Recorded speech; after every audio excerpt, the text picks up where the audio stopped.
सत्ता के power house में है ही नहीं। सत्ता जिसको हम लोग सत्ता समझते हैं वो प्रधानमंत्री को हम लोग समझ लेते हैं, और मुख्यमंत्री को और विधायक को और एमपी को और एमएलए को समझ लेते हैं कि यही सत्ता है। लेकिन जब भारत के संविधान का गहन अध्ययन करिएगा तो पता चलेगा कि सत्ता का 4 पावर हाउस है: न्यायपालिका, कार्यपालिका, विधायिका और नेशनल मीडिया। ये चारों मिल के सत्ता होता है, और यही चारों का काम है सामाजिक न्याय देना, आर्थिक न्याय देना, राजनीतिक न्याय देना, फौजदारी न्याय देना। लेकिन इन चारों पावर हाउस में गरीब है ही नहीं। आप आंकड़ा उठा करके देख लीजिए, पहला पावर हाउस पार्लियामेंट है, उसमें 90% लोग जो एमपी बने हुए हैं वो करोड़पति अरबपति। तो गरीबों को कैसे न्याय मिलेगा? वहां से कानून ही नहीं बनेगा गरीबों को।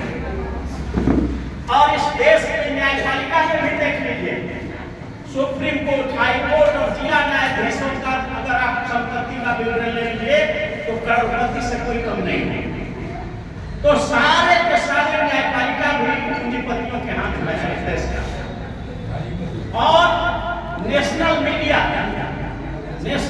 जो सरकारी है, दूरदर्शन है, जितना भी है, अखबार है, जो नेशनल चलता है, सरकार के पैसों से चलता है, उसमें भी 90% कारपोरेट है, और सब के सब जो है अमीर लोग।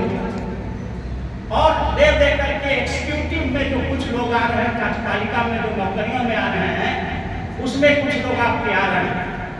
तो जिस देश के न्यायपालिका में, कार्यपालिका में, विधायिका में और नेशनल मीडिया में सब में अमीर लोग कब्जा करके रखा है, तो इस 90% नेटिगेंस को न्याय कैसे मिलेगा?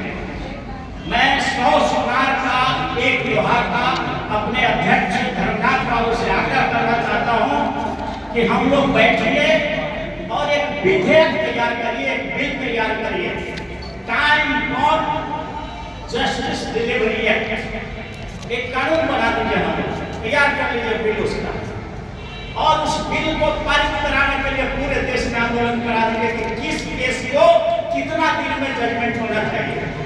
और यहाँ से सिर्फ डिस्ट्रिक्ट कोर्ट से नहीं, सुप्रीम कोर्ट तक कितना दिन में मर्डर का केस डिसाइड होगा, कितना दिन में 307 का होगा, कितना दिन में डॉरी का होगा, ये एकदम फिक्स होना चाहिए। और अगर उतना समय में नहीं होता है तो फिर जो लिटिगेंट है उसका हक बनता है कि कंपनसेशन ले, और कंपनसेशन कौन देगा? तो कंपनसेशन देने वाला में सारा एग्जीक्यूटिव भी जिम्मेदार होना चाहिए। उस केस से संबंधित जितना कार्यपालिका के लोग हैं, जितना न्यायपालिका के लोग हैं, जितना विधायिका के लोग हैं और जितना नेशनल मीडिया के लोग हैं, उन लोगों ने जो डिले करने का प्रयास किया, और ये कंपनसेशन तय हो उस एक्ट में, और उस लिटिगेंट को देने का प्रावधान करिए। देखिए कैसे 5 करोड़ जो पेंडिंग मामला है, आपको पता चलेगा कि 5 वर्ष में 0 पर आ गया। तो हम लोग तैयार करें। आपने देखा होगा जन लोकपाल बिल के लिए अन्ना हजारे ने जंतर मंतर पर धरना दिया, और पूरे देश में आंदोलन कितना त्वरित हो गया और कितना तेज हो गया था। ये अलग बात है कि उसका हस्त सही नहीं हुआ, लेकिन हम लोग अगर litigation, time bound litigation disposal एक कानून बनवा दें, और उस कानून को पारित कराने के लिए हर जगह धरना, प्रदर्शन, भारत कराना शुरू कर दें, तो देश के 90% गरीब आपके साथ हो जाएगा। और ये आंदोलन इतना रंग लाएगा कि उस विधेयक को पारित करना पड़ेगा, और नहीं तो सत्ता से उसको उतरना पड़ेगा।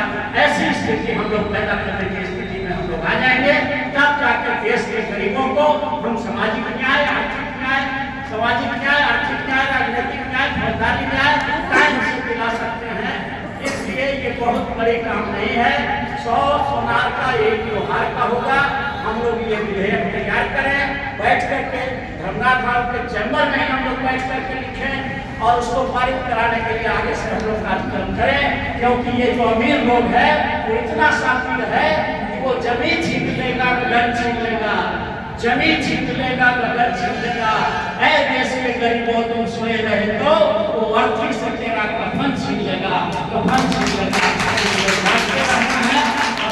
ध्यान में हम अपने गार्जियन के इस बहुत बहुत धन्यवाद। Thank you.